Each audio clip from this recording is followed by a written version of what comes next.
The American Great Basin. It's a place of stark beauty and haunting emptiness, like a landscape that whispers secrets on the wind Right.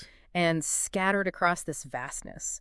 Well, there's a series of murders that have baffled investigators for decades. You've sent over some source material on these crimes known as the Great Basin Murders, and today, well, we're diving deep to unravel their chilling mysteries. Yeah, these cases are they're especially fascinating because of how our understanding of them has evolved. Initially, I think everyone was searching for just a single shadowy figure, a phantom, dubbed the Great Basin Killer. Mm-hmm. But the reality, as you'll see, is far more complex and perhaps even more terrifying. Okay, so let's unpack this. We're working with excerpts from the Great Basin Murders Wikipedia article, Yeah. and we're going to journey through these cases, learning about the victims and the evolving theories behind their deaths. Mm-hmm. Sound good? Yeah, and what's particularly intriguing is that we'll be looking at both solved and unsolved cases, analyzing what investigators got right, where the mysteries still lie, and how advancements in forensic science have changed the game entirely. All right, so before we get into specifics, let's set the stage. What exactly is the Great Basin? I mean, what kind of place are we talking about? So imagine a vast expanse of high desert in the American West. Okay. It covers most of Nevada and parts of Utah, Idaho, Oregon, California, and Wyoming. Wow. It's a region known for its rugged beauty, its unforgiving climate, and yes, its isolation. That isolation, the sheer vastness of the Great Basin, almost makes it feel like a breeding ground for secrets, doesn't it? Yeah, it certainly provides a chilling backdrop for these crimes. And remember, we're talking about a period from 1983 to 1997. Okay. During those years, at least 9 women, most of them young, were murdered within this region. And a lot of their bodies were found near major highways that crisscross the Great Basin, right?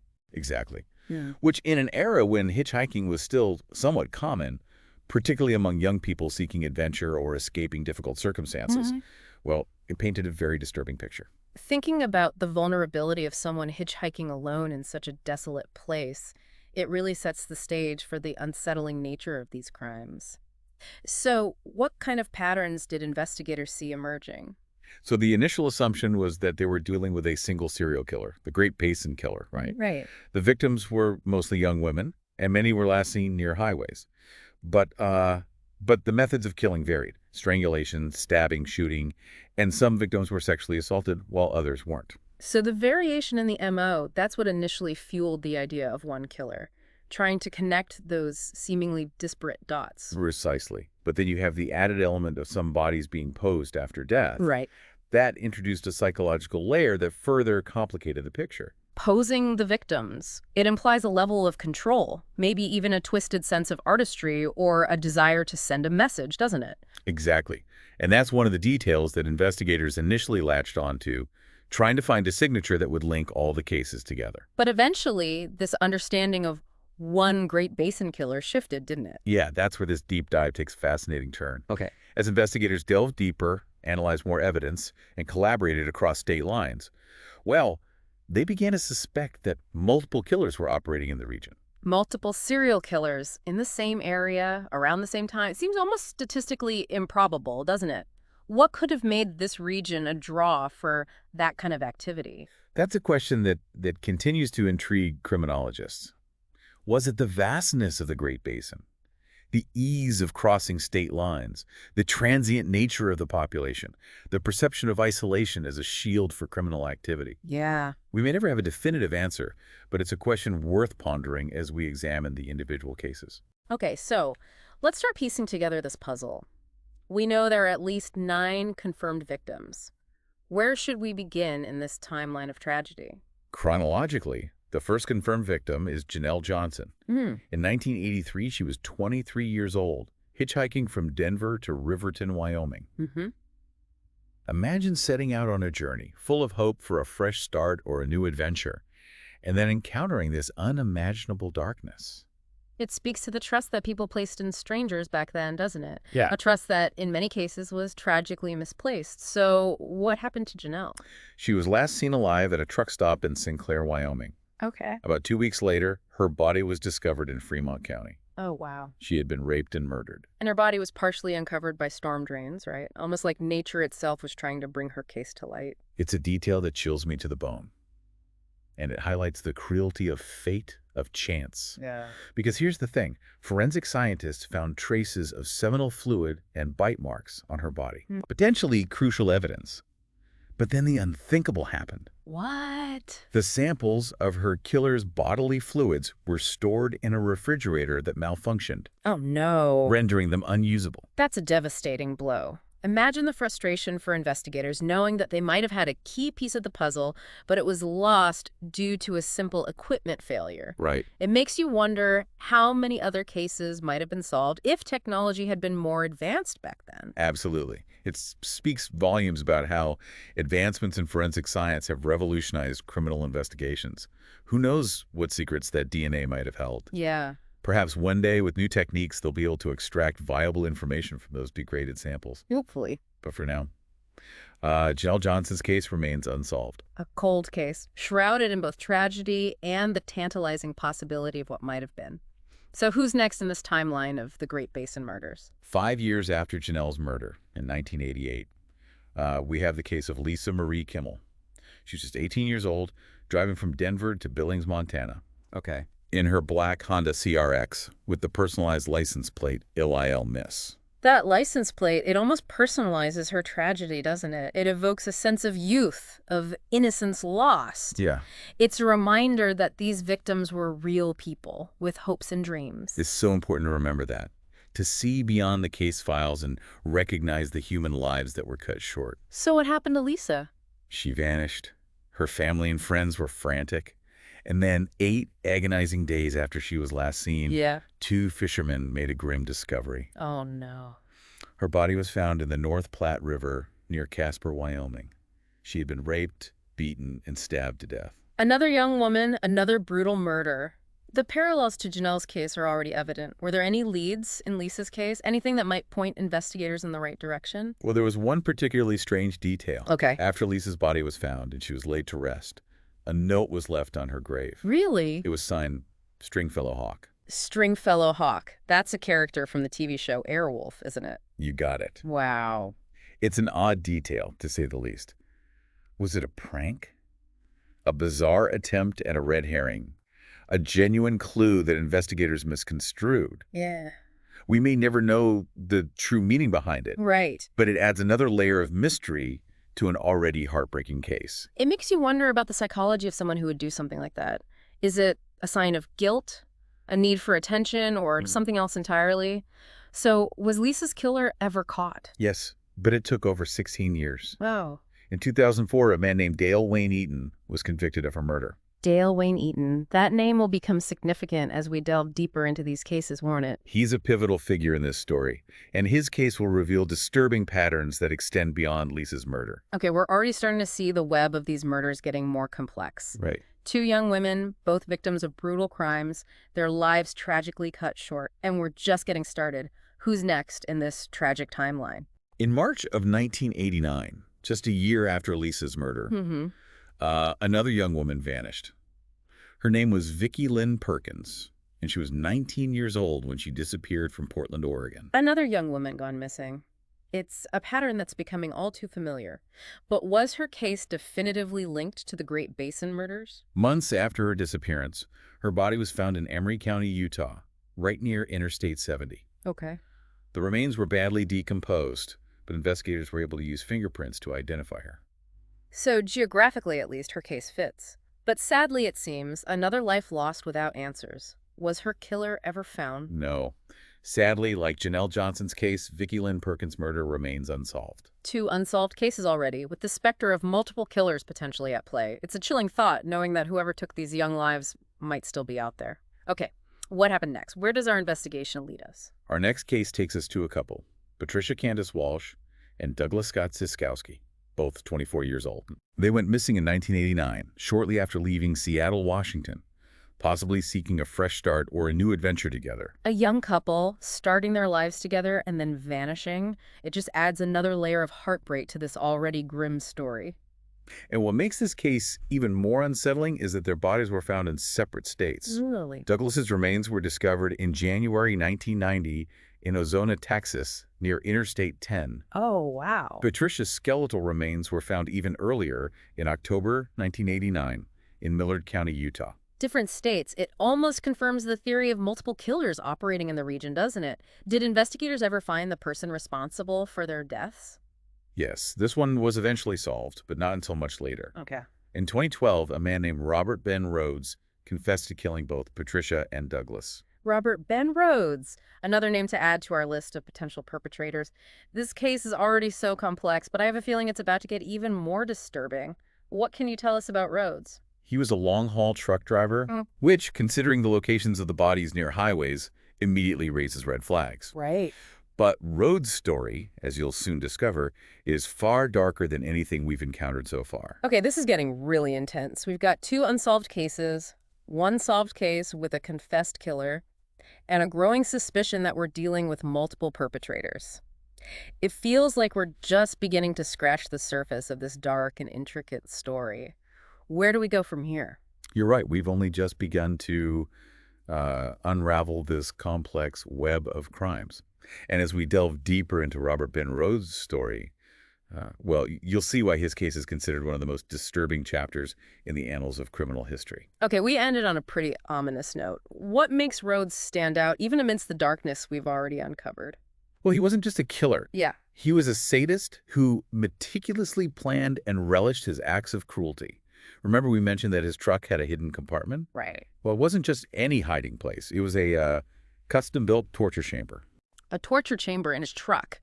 It's almost too horrific to comprehend. What could have driven someone to do something like that? That's a question that psychologists and criminologists continue to grapple with. Some experts theorize that individuals like Rhodes, they derive a sense of power and control from inflicting pain on others. Right. They might also be motivated by a deep-seated hatred of women or a desire to act out their darkest fantasies. It's terrifying to think that someone capable of such cruelty could blend in with society, traveling the highways, preying on unsuspecting victims. And that's precisely what makes Rhodes so chilling. He was, by all outward appearances, a seemingly ordinary truck driver. But beneath that veneer of normalcy lurked a depraved and monstrous individual. He outfitted his torture chamber with whips, chains, restraints, all meticulously designed to inflict maximum pain and suffering. This is the stuff of nightmares. Did he ever reveal why he did it? Was there any kind of explanation for his sadistic behavior? Sadly, no. He remained tight-lipped about his motivations, refusing to offer any insights into the darkness that consumed him. And what's even more disturbing is that he documented his crimes, taking photographs of his victims while they were imprisoned and tortured in his truck. Photographs? That's just beyond evil. What kind of person would want to preserve such horrific acts? It's almost like a perverse trophy collection. Right. A testament to his cruelty. Yeah, it speaks to a deep-seated need for control, for dominance, for a sense of power over life and death. It's a level of depravity that's difficult to fathom. It's a good thing he's behind bars where he can't hurt anyone else. But how did his reign of terror finally come to an end? In a way, it was a combination of luck and the incredible bravery of one of his victims. Okay. In 1990, he was arrested in Arizona for kidnapping, sexually assaulting, and torturing a woman he'd picked up while she was hitchhiking. Oh, wow. But she managed to escape while he was asleep and alerted the authorities. Another hitchhiker. It just reinforces how vulnerable people were, especially in those days, relying on the kindness of strangers for transportation. That woman's escape must have taken incredible courage and strength. She's a true survivor. Yeah. And her bravery not only saved her life, Yeah. but also led to the unraveling of Rhodes's horrific crimes. Yeah. During a search of his truck, they found something that would change everything. What was that? They discovered photographs of a teenage girl, bound and terrified. Photographs of another victim. Did they know who she was? It took some time, but eventually they were able to identify her as Regina K. Walters, a 14-year-old runaway from Illinois. Oh, wow. They found her body in an abandoned barn, and the evidence was overwhelming. Rhodes was convicted of her murder and sentenced to life in prison without the possibility of parole. So he was already serving a life sentence for Regina's murder when he confessed to the murders of Patricia Walsh and Douglas Sieckowski. Right. Exactly. It wasn't until 2012, over 2 decades after Patricia and Douglas went missing, that Rhodes finally admitted to their murders. He pleaded guilty to avoid the death penalty, adding 2 more life sentences to his already lengthy prison term. It's unsettling, to say the least, that he carried those secrets for so long. And it makes you wonder, how many other victims might there be? How many families are still searching for answers, unaware that their loved one might have fallen prey to this monster? It's a question that haunts investigators to this day. Based on the evidence found in his truck and his patterns of travel, it's widely believed that he could be responsible for dozens, if not hundreds, of other murders. It's a horrifying thought, the scope of his potential crimes. But let's shift our focus for a moment back to Dale Wayne Eaton, the man convicted of Elisa Kimmel's murder. You mentioned earlier that he's a pivotal figure in this story. What makes his case so significant? Well, for starters, the way Lisa's case was solved, after 16 years, Mm. well, it was a testament to the advancements in forensic science. Remember how investigators found Lisa's black Honda CRX buried on Eaton's property? Right. I remember thinking it was a pretty blatant attempt to hide evidence, which suggests a level of premeditation that's chilling. Exactly. It speaks to a cold and calculating mind, someone who planned his actions carefully and took steps to cover his tracks. But here's where Eaton's story takes an even darker turn. Okay. He wasn't just a one-time killer. Right. He had a long history of violence and disturbing behavior. What kind of history are we talking about? In 1997, the same year that Lisa Kimmel disappeared, Hmm. well, he brutally assaulted a couple and their infant child. And then, in 2001, while he was in prison for weapons charges, he killed a fellow inmate. He killed someone while he was already behind bars. That shows a complete disregard for human life, a willingness to resort to violence without hesitation. And it makes his potential connection to other unsolved murders even more terrifying. Precisely. And that's why investigators began to scrutinize Eaton's past, looking for any possible links to other unsolved cases in the Great Basin and beyond. Are there any specific cases that stand out as potential connections to Eaton? One that immediately comes to mind is the disappearance of Amy Roe Bechtel. Okay. She was 24 years old and vanished in 1997 while jogging near Lander, Wyoming. Mm-hmm. It's a case that has baffled investigators for years, with no trace of her ever found. 1997, the same year that Lisa Kimmel disappeared and that Eaton assaulted that couple and their baby. And Lander's within the Great Basin region, right? Yes, it is. And what makes Eaton a strong suspect is that he was seen in Lander around the time that Amy vanished. Really? He was familiar with the area, and his previous crimes demonstrate a clear pattern of preying on vulnerable individuals. His presence in the area, combined with his history of violence and the fact that Amy's case remains unsolved, it all points towards a disturbing possibility. But did they ever find any concrete evidence linking Eaton to Amy's disappearance? Unfortunately, no. Despite extensive searches and investigations, Amy's case remains a heartbreaking mystery. But the timing, Eaton's presence in Lander, and his M.O. in other cases make him a prime suspect. Right. And the lack of any other credible leads has fueled speculation that he might be responsible for her disappearance. It's frustrating knowing that he might hold the answers to what happened to Amy, but he's refused to cooperate with investigators. It adds another layer of anguish for her family, knowing that the truth might be out there, but just beyond reach. Are there any other unsolved cases potentially linked to Eaton? There's one that stands out due to its particularly chilling nature. Okay. Remember Shafter Jane Doe, the young woman found posed in the shape of a cross? Yes, that detail was particularly haunting. It suggested a level of premeditation and a desire to control the scene that set this case apart from the others. Yeah. What makes investigators think there might be a connection to Eaton? Well, there are several compelling factors. First, the posing of the body itself. Right. It's a signature that aligns with Eaton's M.O. in other cases. He displayed a similar need for control, Right. for staging the crime scene in a way that served his own twisted purposes. Yeah. Second, the level of brutality inflicted on the victim. Okay. Eaton's history demonstrates a propensity for extreme violence, Mm-hmm. and the injuries found on Shafter Jane Doe match that pattern. Okay. And finally, the location of the body near a highway, which again fits with Eaton's known hunting grounds. So we have two unsolved cases, Amy Roe Bechtel and Shafter Jane Doe, both potentially linked to Dale Wayne Eaton. He's already serving life in prison for Lisa Kimmel's murder, but if they could definitively connect him to these other cases, it would at least provide some measure of closure for the families. Closure and a sense of justice. Though it's important to remember that even with a conviction, the pain of losing a loved one in such a horrific way never truly goes away. Right. But knowing that the perpetrator has been held accountable can provide a sense of peace and perhaps allow the families to begin to heal. It's a small consolation, but an important one nonetheless. Okay, we've spent some time delving into the dark worlds of Robert Ben Rhodes and Dale Wayne Eaton, two men whose crimes have left an indelible mark on the Great Basin murders. But there's another name we need to discuss. Another truck driver whose story highlights the power of DNA technology in solving cold cases. Remember Clark Perry Baldwin, the man linked to Bitter Creek Betty and Sheridan County Jane Doe? Yeah, Baldwin's case is a testament to the persistence of investigators and the incredible strides that have been made in forensic science.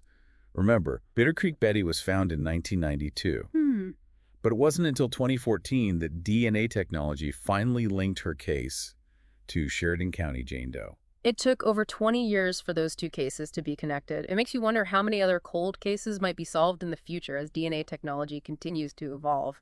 But it wasn't until 2020 that they finally identified Baldwin as the perpetrator, right? Correct. It was a long and arduous process. Yeah. But ultimately, DNA evidence proved to be the key that unlocked the mystery. And what's even more remarkable is that Baldwin wasn't just linked to those two cases in Wyoming. Right. He was also charged with the 1991 murder of Pamela McCall and her unborn child in Spring Hill, Tennessee. Another murder in another state, this time near Interstate 65. It just solidifies the pattern of these truck drivers preying on victims along their routes, exploiting the vast network of highways that crisscross the country. Did they use DNA evidence to connect him to Pamela McCall's murder as well? Yes, they were able to extract DNA from a sample found on her pantyhose and match it to Baldwin. It was a crucial piece of evidence that helped secure his conviction.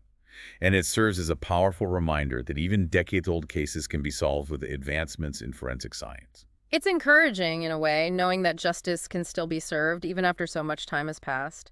It gives hope to the families of other victims, those whose cases remain unsolved, that one day they too might get the answers they deserve. Absolutely. Every cold case represents a life lost, a family left with unanswered questions, a community grappling with the ripple effects of violence. And every time a cold case is solved, well, it sends a powerful message that even the most cunning criminals can't outrun the reach of justice forever. It's a message that we need to hear, especially when confronted with the darkness and complexity of cases like the Great Basin murders.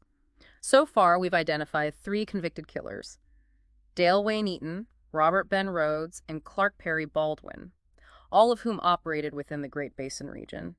But we also have 4 unsolved cases: Janelle Johnson, Vicki Lynn Perkins, Bitter Creek Betty, and Shafter Jane Doe, with the possibility of even more victims out there. Where do we go from here? How do we make sense of these unsolved mysteries? That's where we need to shift our focus from the perpetrators to the victims, to the families left behind, Right. and to the broader societal implications of these crimes. Okay. Because the Great Basin murders weren't just isolated incidents, they represent a larger issue, Yeah. a vulnerability that existed, Right. and perhaps still exists, along the highways and byways of America. Okay, this is where we need to pause and consider the human cost of these crimes, the impact on the families, and what these cases can teach us about safety and vulnerability in an era where travel and transients are increasingly common.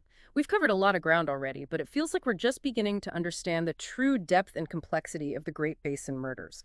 We've been exploring the dark world of the Great Basin murders, and while we focused on the perpetrators and their chilling crimes, it's crucial to remember the human toll these cases have taken.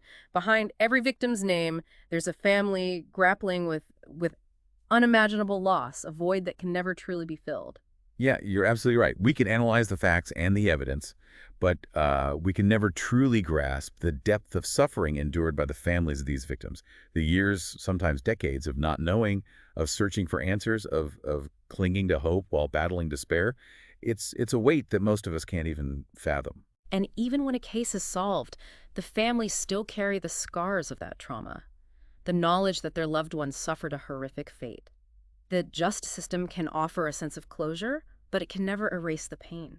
It highlights the importance of support systems, counseling, and resources for families impacted by violent crime. These families need to know they're not alone, that their grief is valid, and that there's help available as they navigate this incredibly difficult journey. It makes you think about the ripple effect of these crimes, how they extend far beyond the immediate victims, touching the lives of families, friends, and entire communities. Absolutely. These cases cast a long shadow, leaving behind a sense of unease and a heightened awareness of the vulnerability that exists. especially in vast and isolated regions like the Great Basin. Speaking of those unsolved cases, it's hard not to feel a sense of frustration knowing that those families are still waiting for answers. Is there any hope for those cases, or are they destined to remain cold forever? Well, there's always hope. As we've seen, advancements in forensic technology, particularly DNA analysis, have revolutionized criminal investigations. We've already witnessed how DNA technology helped solve some of the Great Basin murders. Right. And with new techniques constantly being developed, there's a good chance that even the coldest of cases might one day be cracked wide open. What kind of advancements are we talking about? What's on the horizon that could potentially bring those families the answers they've been waiting for? One of the most promising areas is forensic genealogy. Okay. It's essentially a high-tech version of traditional detective work, but instead of relying on fingerprints or eyewitness accounts, it uses DNA databases and genealogical records to track down potential suspects. So they're essentially building family trees based on DNA. It sounds almost like something out of a science fiction movie. It might sound futuristic, but it's a real and incredibly powerful tool. By analyzing DNA samples from a crime scene and comparing them to publicly available databases, investigators can identify distant relatives of an unknown suspect. From there, it's a matter of building a family tree and narrowing down the possibilities until they zero in on the most likely perpetrator. That's amazing. It's like a whole new level of detective work, harnessing the power of genetics to solve crimes. Are there any other technologies on the horizon that could help solve these cold cases? Another area that's seen significant advancements is facial reconstruction. Okay. Using skeletal remains, forensic artists can create incredibly lifelike images of unidentified victims. So even if a body is decomposed or skeletal, they can still recreate what that person might have looked like. That's incredible. It's a blend of science and artistry, and these reconstructions can be incredibly helpful in triggering recognition from the public. Someone might see a reconstructed image and say, hey, I think I knew that person. And that one tip could be all it takes to finally identify a victim and potentially crack open a cold case. Yeah. It gives me chills thinking about the possibilities. It's like we're on the cusp of a new era in criminal investigations where science and technology are giving us tools we never dreamed possible. It's an exciting time for forensic science. But it's important to remember that these advancements wouldn't be possible without the dedicated individuals working tirelessly behind the scenes. The investigators, the forensic scientists, the analysts, and the advocates who refuse to let these cases fade into obscurity. They're the unsung heroes of these stories, driven by a thirst for justice and a deep empathy for the victims and their families. It's a reminder that even in the darkest of stories, there are always glimmers of hope, individuals fighting for the truth, for accountability, and for a world where these kinds of tragedies are less likely to occur. Exactly. It's about seeking justice, honoring the victims, and using our knowledge to prevent future suffering. And it's about recognizing the human stories behind these cases, the families whose lives have been forever changed, and the ripple effects of violence that extend far beyond the immediate crime. Well said. You've taken us on quite a journey with this deep dive into the Great Basin murders. We've explored the geography, the timeline, the victims, the perpetrators, the solved cases, the unsolved mysteries, and the enduring impact on the families. It's been a heavy but incredibly insightful experience. Is there anything else you'd like to leave our listener with as we wrap up this exploration? Just this. Never stop questioning. Never stop seeking knowledge. And never forget the victims. Their stories matter, their lives mattered, and it's our responsibility to remember them and to keep pushing for a world where such tragedies are less likely to occur. The Great Basin murders might seem like a dark chapter from the past, but they hold valuable lessons about human nature, the complexities of criminal behavior, and the importance of vigilance and compassion. It's a reminder that we can learn from these cases, that we can use our knowledge to advocate for safety, support victims' families, and hold perpetrators accountable. It's about turning tragedy into a catalyst for positive change. And about remembering that even amidst the darkness, there are always glimmers of hope, individuals dedicated to fighting for justice and bringing light to the shadows. Thank you for guiding us through this complex and compelling deep dive. It's been an honor to learn from your insights and expertise. The honor was all mine.